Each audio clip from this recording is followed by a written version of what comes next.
How is everybody doing today? Welcome back to another episode of The Banker Next Door. I'm your host, Dr. Joe Berquist. So we got report week continuing in full swing here. I'm going to be covering today the SLOOS from the Federal Reserve, the Senior Loan Officer Opinion Survey for April of 2025. We're going to get right into that. But first, I just wanted to give a shout out to all the students at the Stonier Graduate School of Banking, which is in full swing today. And I'm sure they are going strong and having a great time. So I'm rocking my little Stonier shirt here that I've been having all week so far. As we are in Stonier week, usually the first week in June every year. But with that being said, I want to roll into the report here. Now, a couple things with this one. So this is on the Federal Reserve's website. There is a link to this website in the description down below if you'd like to click on this and go bring this up. One of the cool things that I always like about this report is that if you want the full report, you could click on the PDF here. It'll take you to the full report. Now, it's a rather large report. It's like 82 pages. So, and you could go through the whole thing, all the different questions that are asked in the survey, responses, all that stuff is in there. I generally don't like to do all that because they give you a very nice synopsis right here, which is about a 2-page synopsis, which we're going to run through kind of like an executive summary, if you will.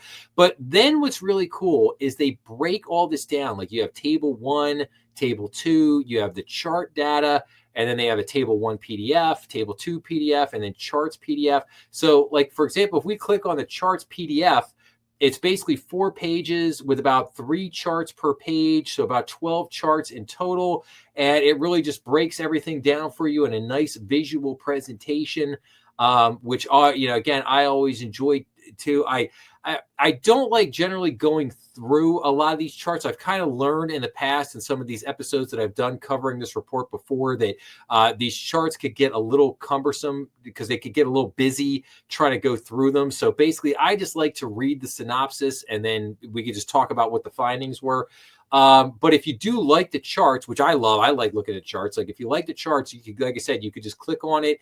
It'll just give you nothing but the charts from the report, which I find really nice. But that's it. So it's all right here on the main webpage here for the Senior Loan Officer Opinion Survey.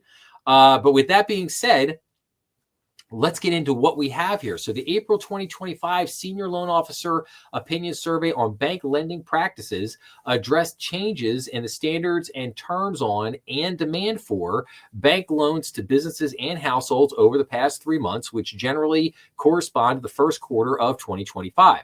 So regarding loans to businesses over the first quarter, survey respondents reported on balance tighter lending standards and weaker demand for commercial and industrial C&I loans to firms of all sizes.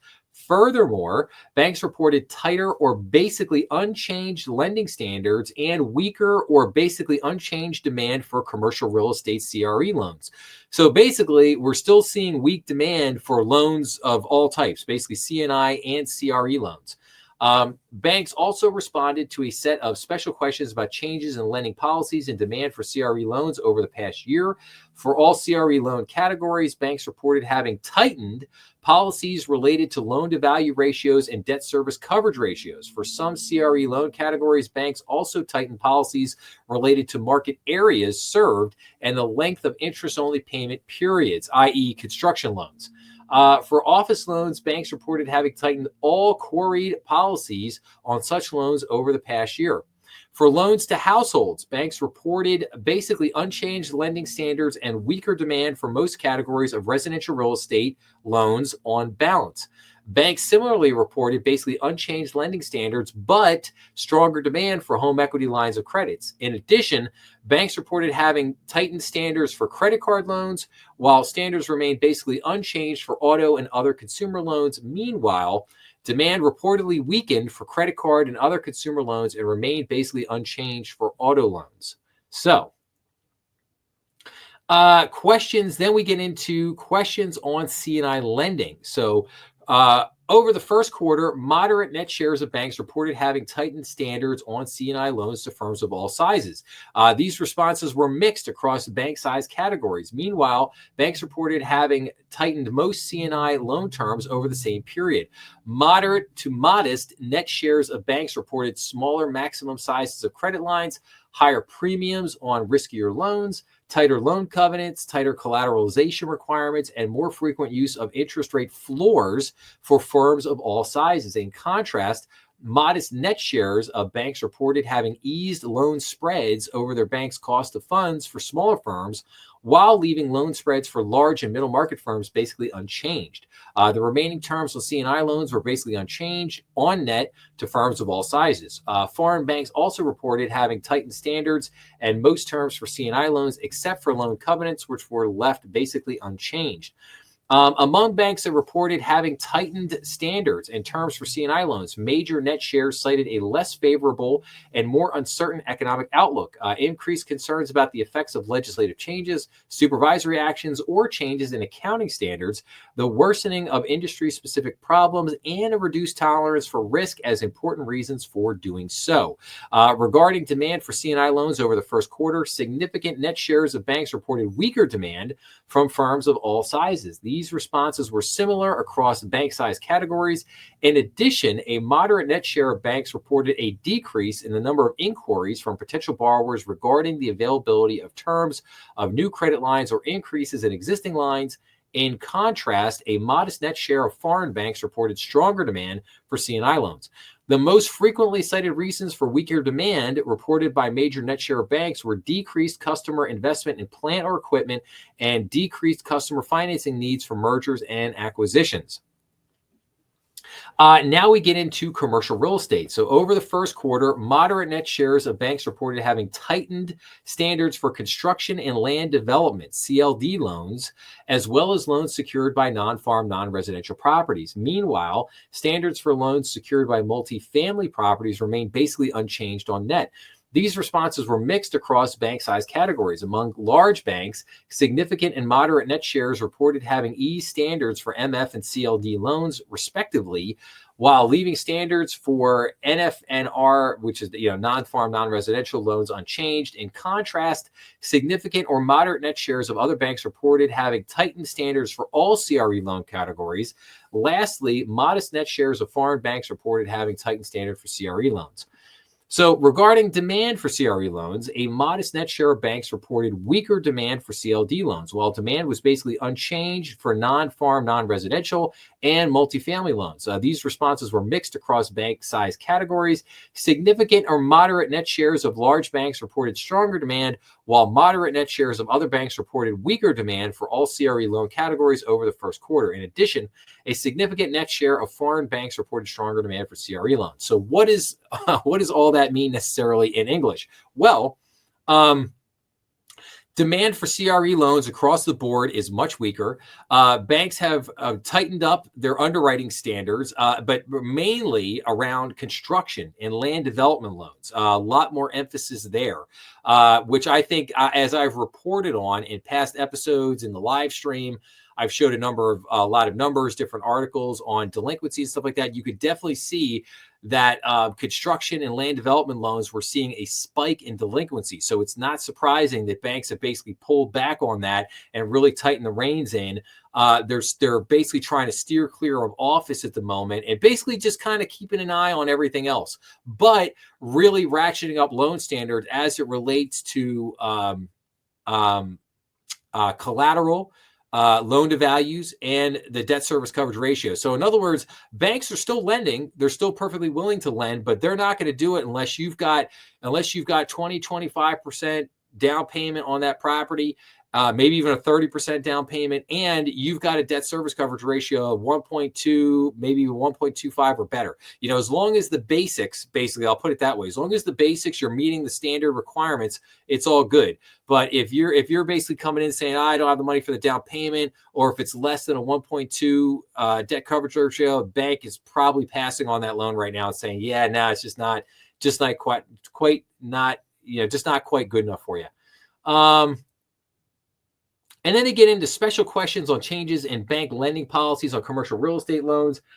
again, it's kind of the same stuff. Banks reported having tightened or left basically unchanged all terms surveyed for commercial real estate categories.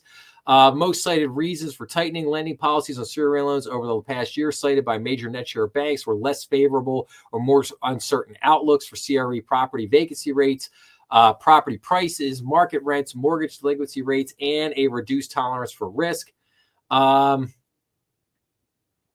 And let's see here. And then I just wanted to get down to the last two things. So questions on residential real estate lending.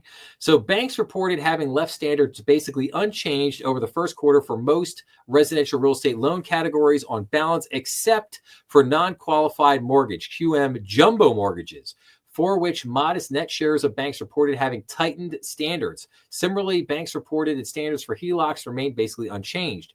Meanwhile, banks reported weaker demand on balance for most residential real estate loan categories over the first quarter. Moderate net shares of banks reported weaker demand for non-QM, non-jumbo, and GSE eligible mortgages, while modest net shares of banks reported weaker demand for government, QN, non-jumbo, non-GSE, non-QM jumbo, and subprime residential mortgages. In contrast, modest net shares of banks reported strengthening demand for HELOCs. And then questions on consumer lending. So over the first quarter, a modest net share of banks reported having tightened standards on credit card loans, while banks left standards basically unchanged for auto and other consumer loans on balance. Banks reported having left most queried terms on credit card loans unchanged, except for tightening credit limits. Similarly, most queried terms for auto and other consumer loans remained basically unchanged on net. Regarding demand for consumer loans, moderate net shares of banks reported weaker demand for credit card and other consumer loans over the first quarter, while demand for auto loans remained basically unchanged. So there you have it. So basically, what we could take away from this report in a nutshell is that demand is still basically either weak or very tepid. Banks have ratcheted up their underwriting criteria on pretty much everything across the board. They're still lending, but they're being very cautious, very conservative at the moment.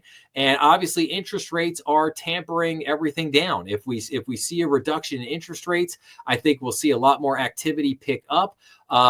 I think we could see, a buildup of basically, a building of demand over the next 6 to 12 months, which if rates do come down, boom, you're going to be back in business and you're going to be very busy for probably a 6-month period of time.